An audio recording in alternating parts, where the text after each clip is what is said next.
BTADত সংঘটিত জঘন্য হত্যাকাণ্ডৰ প্ৰতিবাদত আজি দীঘলী পুখুৰী পাৰ উত্তাল কৰি তোলে বিজেপিৰ সংখ্যালঘু মৰ্চাই। মুখত কলা কাপোৰ বান্ধি মৰ্চাই দাবী কৰে ঘটনাৰ ক্ষিপ্ৰ তদন্ত হোক, ক্ষতিগ্ৰস্তই উপযুক্ত ক্ষতিপূৰণ পাওক আৰু দোষীক কঠোৰ শাস্তি দিয়া হোক।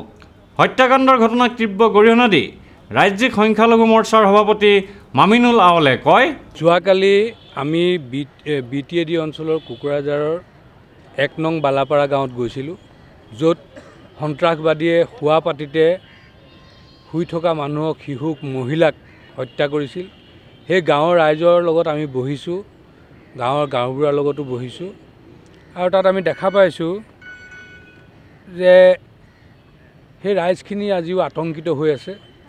চৰকাৰে যেনেধৰণে তেওঁলোকক সুৰক্ষা প্ৰদান কৰিব লাগিছিল, চৰকাৰে যেনেধৰণে তেওঁলোকক কনফিডেন্স দিব লাগিছিল, সেইটো দিয়াৰ ক্ষেত্ৰত চৰকাৰ সম্পূৰ্ণৰূপে ব্যৰ্থ হৈছে। তাৰোপৰি মানুহখিনিৰ এটা অভিযোগ যে কোনোবাখিনিত যেন এই প্ৰশাসন এই ঘটনাৰ লগত যেন জড়িত আছে, তেনে অভিযোগ সেই ৰাইজখিনিৰ মাজত আছে। আজি 3টা বজাত আবেলি আমি এখন সাংবাদিক মেল দিছোঁ, যিখিনি তথ্য আমি লৈ আহিছোঁ। আমাৰো সন্দেহ হৈছে যে এই যিটো BTAD অঞ্চলত সংখ্যালঘুসকলৰ ওপৰত যিটো মানে নিধনযজ্ঞ চলিছে, যিটো অত্যাচাৰ চলিছে, তাত যেন কোনোবাখিনিত চৰকাৰ বা প্ৰশাসন যন্ত্ৰ যেন জড়িত হৈ আছে, এই কথাটোত আমাৰো সন্দেহ হৈছে।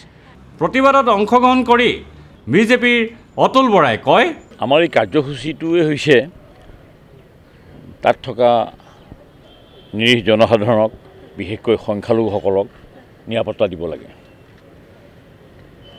আজিৰ তাৰিখত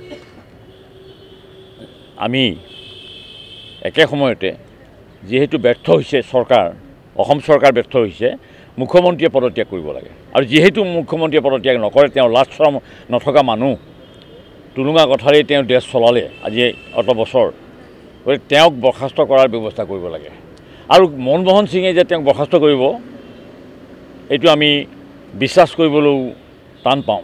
গতিকে নৰেন্দ্ৰ মোদী ক্ষমতালৈ অহাৰ পিছতে, ভাৰতীয় জনতা পাৰ্টি ক্ষমতালৈ অহাৰ পিছতে তৰুণ গগৈৰ নিচিনা এজন অপদাৰ্থ মুখ্যমন্ত্ৰী অসমৰ মুখ্যমন্ত্ৰী হৈ থাকিব নালাগে। কংগ্ৰেছৰ যি শাসন, কুশাসন, মানুহক নিৰাপত্তা দিব নোৱাৰে, গড়ৰ নিৰাপত্তা, মানুহৰ নিৰাপত্তা, BTAD এলেকাত থকা সংখ্যালঘুসকলৰ নিৰাপত্তা দিব নোৱাৰা এইখন চৰকাৰ বৰ্খাস্ত কৰাৰ দাবীটোৱেই নৰেন্দ্ৰ মোদী প্ৰধানমন্ত্ৰী হোৱাৰ পিছত আমাৰ প্ৰথম দাবী। আমাৰ বৃহৎ দৰকাৰ পৰিলে আন্দোলন আমাৰ আশ্ৰয় লৈ হ'লেও আমি তেনেকুৱা এটা কাৰ্যসূচী আমি ল'ম।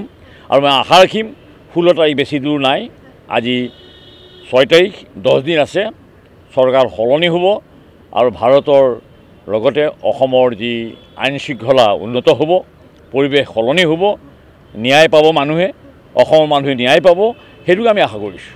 ভিডিঅ' জাৰ্নেলিষ্ট সুশান্ত দাসৰ সৈতে অমৰদীপ গগৈ, চেণ্টিনেল নিউজ, গুৱাহাটী।